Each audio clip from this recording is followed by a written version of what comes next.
iman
yang disebutkan oleh para ulama,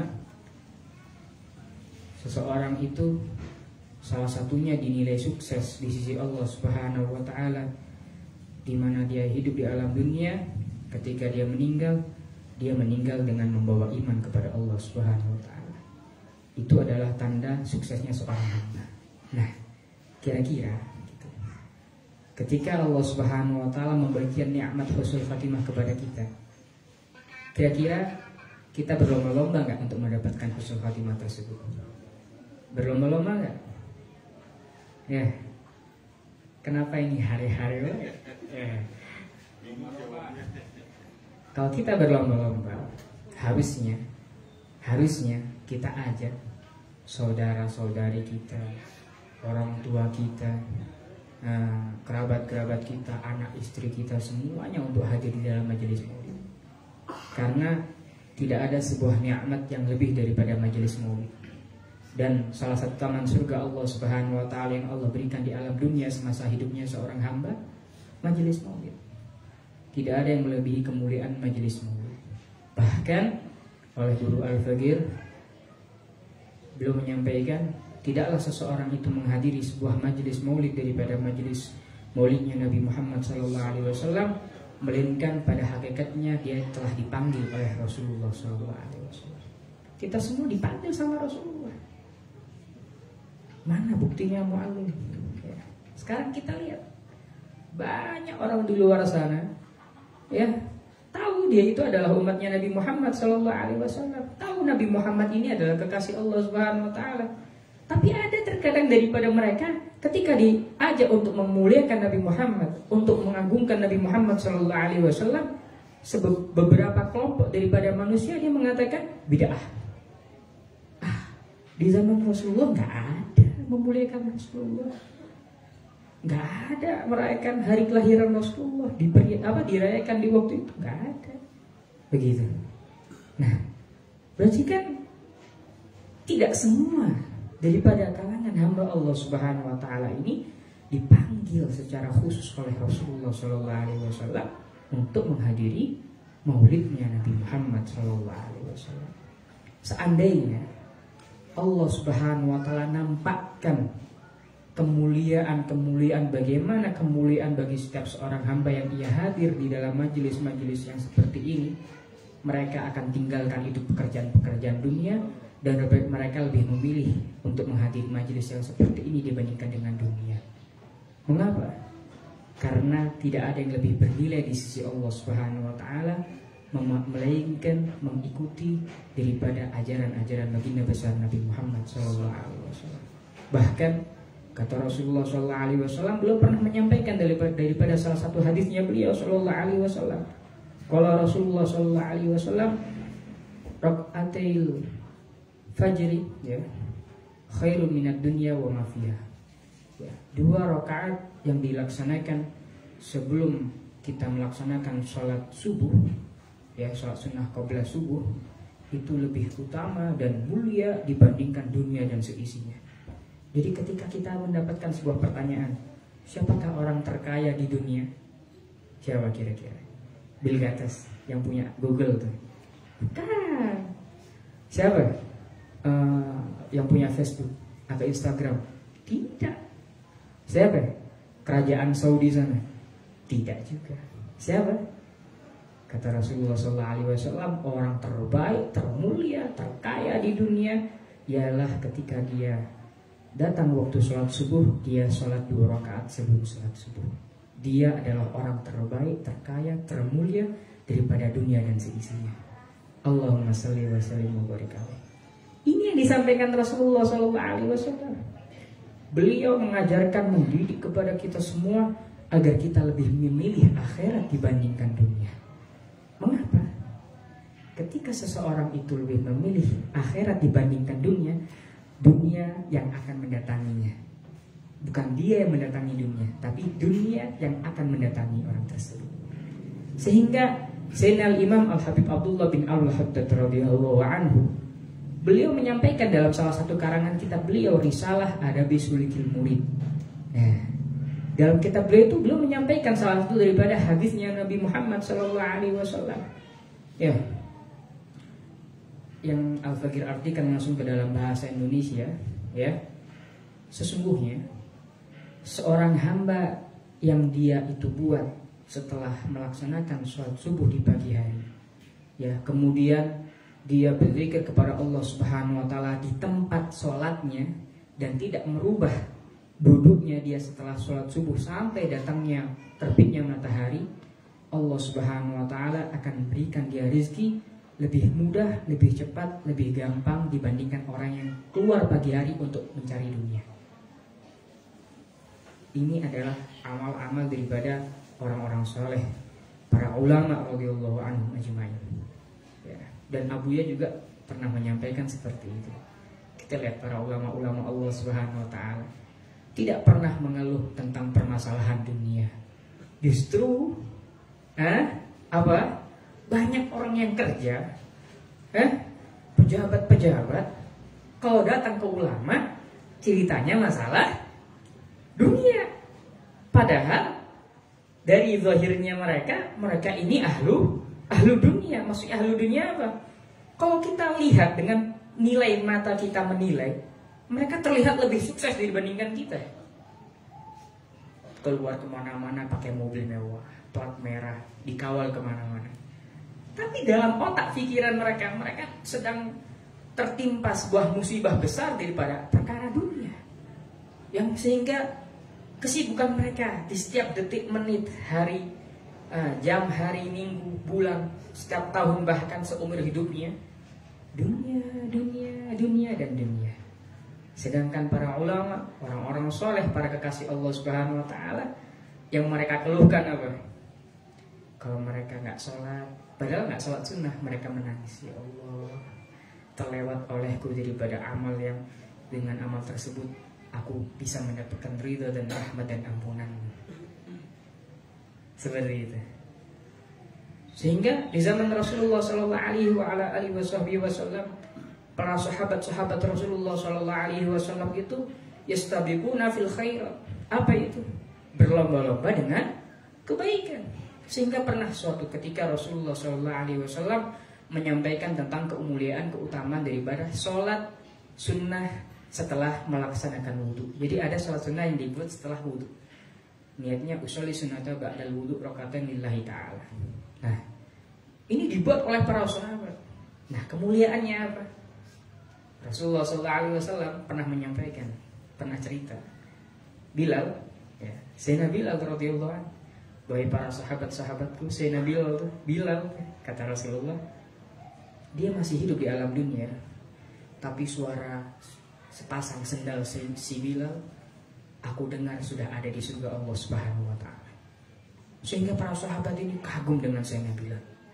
Apa yang dibuat Sayyidina Bilal sehingga Allah Subhanahu wa taala memberikan khususiyah masih hidup di alam dunia, tapi sendalnya sudah terdengar di alam surga Allah Subhanahu wa taala. Ini alam akhirat. Alam akhirat itu. Tapi sendalnya sudah masuk ke dalam surga dulu. Sehingga para sahabat Rasulullah bercepat-cepat untuk mendatangi Sayyidina Bilal, bertanya kepada Sayyidina Bilal, apa amalan yang menjadikan engkau mendapat sebuah jaminan engkau tergolong daripada hamba Allah yang masuk di dalam surga Allah Subhanahu wa taala. Ya, Sayyidina Bilal didatengin sama para sahabat. Ya, kasarannya nih, ada apa nih? Kok para sahabat pada datengin Sayyidina Bilal? Apa mau menagih hutang? Soalnya yang datang bukan satu sahabat, banyak sahabat bergerombolan nyamperin Sayyidina Bilal. Nggak ada angin, nggak ada apa, nggak hujan, nggak ada petir, tiba-tiba sahabat semuanya nyamperin Sayyidina Bilal. Mereka semua langsung bilang kepada Sayyidina Bilal, ya Bilal, apa yang kau buat daripada sebuah amal yang sehingga kata Rasulullah SAW, beliau mendengar suara tapak sendal engkau sudah ada di surga Allah Subhanahu wa taala. Bingung Sayyidina Bilal.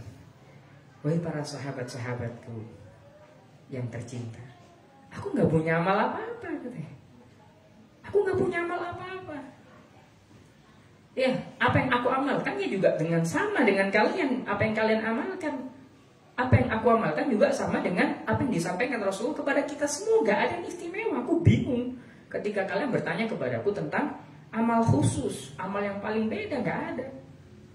Gitu. Bahkan aku ini nggak punya amal apa-apa, kata Sayyidina Bilal bin Rabah radhiyallahu anhu. Bingung Sayyidina Bilal tuh, diam deh. Ya. Akhirnya Sayyidina Bilal nih ngerenung. Atau mungkin pernah Rasulullah SAW menyampaikan tentang sebuah amal, yaitu sholat sunnah ba'dal wudu. Mungkin itu yang aku amalkan, gitu. Tapi ya Allah, akhirnya ketika mendengar amalan tersebut, para sahabat semuanya mengamalkan amalan tersebut. Tuh, kita perhatikan, para sahabat mereka berlomba-lomba di dalam kebaikan. Setiap saat kali mendengarkan sebuah kebaikan langsung diamalkan. Ya, berarti catatannya buat kita semua, poinnya, setiap kali kita mendengarkan suatu amal kebaikan daripada guru-guru kita, kita amalkan. Kenapa? Karena agar kita semua bisa mendapatkan kemuliaan, keutamaan salah seorang umat daripada siapa yang mengikuti Nabi Muhammad SAW, maka Allah Subhanahu wa taala akan mencintai hamba tersebut. Dan itu sudah disampaikan oleh Allah Subhanahu wa taala dalam ayat Al-Qur'an. A'udzubillahi minasyaitonirrajim. Qul in kuntum tuhibbunallaha fattabi'uni yuhibbukumullah. Kalau kita ingin mendapatkan kecintaan daripada Allah Subhanahu wa taala, cara terbaik dan termudah untuk kita amalkan yaitu mengikuti ajaran-ajaran didikan baginda besar Nabi Muhammad sallallahu alaihi wa ala alihi wasallam. Ya, Al-Bagir ini ada hutang sama bapak-bapak dan juga ibu-ibu. Sebetulnya tadinya Al-Bagir mau membawakan air barokah rambut Al-Ustadzul Imam Al-Habib Abdullah bin Abdul Qadir Al-Fiqih Malang, yang kebetulan alhamdulillah Al-Bagir ada. Cuman Al-Bagir tadi lupa, nggak kebawa gitu. Jadi insya Allah nanti akan datang Al-Bagir akan bawakan untuk bapak-bapak dan ibu-ibu di sini semua. Karena Al-Bagir pernah mendengar cerita riwayat daripada Mu'alim Al-Bagir waktu di pesantren. Ada santri zaman Al-Habib Abdullah bin Fiqih radhiyallahu anhu ini ingin sekali bermimpi Rasulullah SAW. Sehingga saking pengennya, ketika Ustadzul Imam Al-Habib Abdullah bin Fiqih radhiyallahu anhu ini setelah minum itu kan ada sisa air minum beliau di gelasnya itu. Nah, itu diambil sama si murid ini, dan dia sebelum minum air bekas Al-Habib Abdullah bin Fiqih radhiyallahu anhu itu, dia doa ke Allah, ya Allah, dengan barakah Al-Habib Abdullah bin Fiqih kekasihmu ini, yang beliau sering sekali berjumpa bermimpi dengan Rasulullah SAW, perjumpakan aku, pertemukan aku dengan Rasulullah SAW. Diminum semuanya. Diminum habis, langsung dia taruh lagi itu gelas di tempatnya seperti semula. Kemudian dia ke atas ke tempat kamarnya, terus dia tidur. Fara'an Nabi SAW. Dengan barakah meminum bekas Al-Habib Abdullah bin Fiqih radhiyallahu anhu ini, Allah Subhanahu wa taala kabulkan keinginannya, yaitu apa? Bisa bermimpi bertemu dengan baginda besar Nabi Muhammad sallallahu alaihi wasallam. Nah, apa Apa yang bisa kita ambil pelajaran daripada cerita ini? Ada wasilah, ada sebuah perantara seorang hamba dengan Allah Subhanahu wa taala. Ketika kita ingin menjadikan wasilah perantara kita itu adalah orang terdekat, hamba yang paling dekat dengan Allah Subhanahu wa taala, maka akan cepat terkabul pula keinginan doa yang kita inginkan. Begitu. Karena apa? Kita sangat memerlukan sekali dengan yang namanya wasilah. Wabtaghu ilaihil wasilah. Kata Allah Subhanahu wa taala dalam sebuah ayatnya, itu Allah menyampaikan wabtaghu ilaihil wasilah, dan carilah oleh kalian wahai para hamba-hamba Allah Subhanahu wa taala agar sampai kepada Allah dengan sebaik-baiknya sebuah perantara. Ketika kita jadikan Rasulullah SAW ini sebaik-baiknya perantara kita untuk sampai kepada Allah, lagi-lagi kita dituntut dengan sebuah pertanyaan. Sudah kenalkah kita dengan Rasulullah SAW? Sedangkan kita semua ini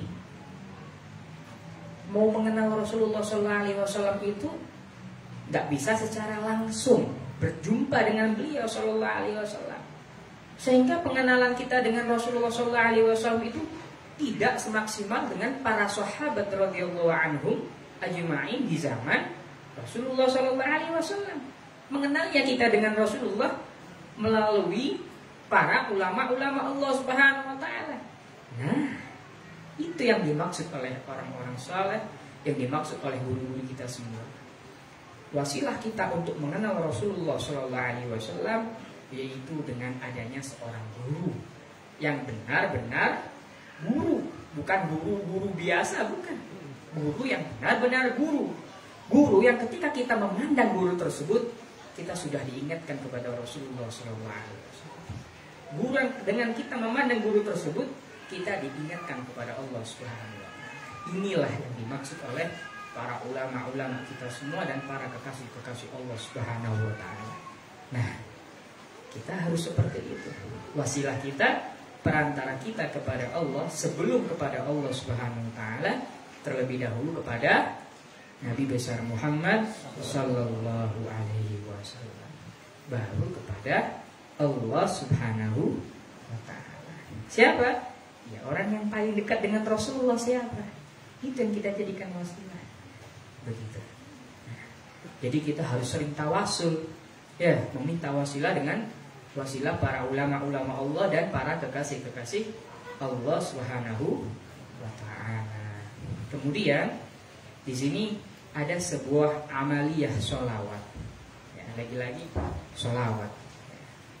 Itu Al-Ustaz Al-Habib Abdurrahman bin Al-Ustaz bin Imam Al-Habib Al-Musim Al-Qutub Al-Doktor Al-Habib Abdullah bil Fiqih Mata'anallah bitul hayati, salah satu putra daripada Al-Habib Abdullah bin Fiqih Malang radhiyallahu an, itu beliau memberi sebuah amaliyah sholawat yang dengan barokah sholawat tersebut insya Allah masalah duniawiyah kita dimudahkan sama Allah Subhanahu wa taala. Bahkan kata beliau, satu kali dibaca, ya, sebetulnya kata beliau ini tanpa ada jumlah, ya, maksudnya nggak di batasi jumlahnya berapa kali, gitu. Bisa 1 kali, bisa 3 kali, bisa 7 kali, bisa 40 kali, bahkan bisa 100 kali, bahkan bisa ribuan kali. Nah, ini dijazahkan oleh beliau sama hati Ustaz Al-Habib Abdurrahman bil Fiqih langsung. Dan kata beliau, kita boleh mengijazahkan kepada siapapun yang mau membacanya dengan catatan apa? Harus ikhlas. Ya, nggak boleh pengen dunia, nggak boleh pengen itu dan lain sebagainya. Hanya mengharap ridha Allah Subhanahu wa taala dan hanya ingin beribadah kepada Allah Subhanahu wa taala. Sudah tahu lafadznya? Belum ya? Kan belum apa dikasih tahu. Lafadznya Allahumma salli ala sayyidina Muhammadin sholatan tunawwiru biha qalbi wa taqdili biha hajati fid dunya wal akhirah wa ala alihi wa sahbihi wa sallim. Saya ulang lagi ya. Allahumma salli ala sayyidina Muhammadin salatan tunawwiru biha qalbi wa taqdili biha hajati fid dunya wal akhirah wa ala alihi wa sahbihi wa sallim. Atau mau ikut bareng-bareng baca bersama? Ya. Bismillahirrahmanirrahim. Allahumma salli ala sayyidina Muhammadin salatan tunawwiru biha qalbi salatan tunawwiru biha qalbi wa taqdi li biha hajati fid dunya wal akhirah wa ala alihi wa sahbihi wa sallim. Allahumma salli ala sayyidina Muhammadin salatan tunawwiru biha qalbi wa taqdili biha hajati fid dunya wal akhirah wa ala alihi wa sahbihi wa sallim. Allahumma salli ala sayyidina Muhammadin salatan tunawwiru biha qalbi wa taqdili biha hajati fid dunya wal akhirah wa ala alihi wa sahbihi wa sallim. Nah, ini kata beliau Samahatul Ustaz Al-Habib Abdurrahman, beliau menyampaikan dibaca bebas, ya minimal 1 kali, ya dibaca 3 kali juga boleh, 7 kali juga boleh, ya 11 kali boleh, 40 kali boleh, 100 kali boleh, bahkan tanpa ada jumlah bilangan pun boleh, bahkan lebih afdal. Fadilahnya kata beliau sama Al-Habib Abdurrahman Al-Fiqi, banyak daripada murid-murid beliau yang sudah mengamalkan itu ketika tertimpa sebuah masalah dunia dari segi bisnis, usaha, jualan, semuanya, ketika dibaca, ada yang baca 3 kali, kata beliau Allah Subhanahu wa ta'ala mudahkan, ya, dengan cara catatan ketika kita mau baca sholat 2 rakaat terlebih dahulu, sholat 2 rakaat usolli sunnatal mutlaq rakaatan lillahi ta'ala, kemudian menghadap kiblat dibaca sholawat tersebut. Bahkan lebih afdalnya lagi, lebih utamanya lagi, lebih bagusnya lagi, ketika kita membaca tidak ada seorang pun di ruangan tersebut. Jadi kita benar-benar sendiri, kita kosongkan diri kita daripada keramaian, menyendiri, menghadap kiblat, sholat Allahu Akbar, setelah itu baca sholawat tersebut. Insya Allah dengan barakah wasilah sholawat itu, kata beliau, pasti dikabulkan oleh Allah Subhanahu wa ta'ala. Sebetulnya banyak kaifiahnya, dan kata beliau sangat-sangat mengamalkan sholawat tersebut juga banyak caranya. Cuman Al-Fadhil mengambil cara termudah terbaik untuk kita amalkan, sehingga lebih memudahkan untuk kita amalkan amaliyah tersebut. Kalau misalkan ada yang mau khusus cara yang beda dan sebagainya, boleh nanti sama Al-Fadhil ngobrol gitu ya, atau mungkin pengen dituliskan boleh. Cuman kita ambil yang paling mudahnya. Dan kata beliau menyampaikan lebih afdolnya dengan cara yang mana, lebih cepat mustajabnya dengan cara yang mana, kata beliau itu terserah Allah Subhanahu wa ta'ala. Karena yang berhak untuk cepat mengabulkan doa itu adalah Allah, begitu.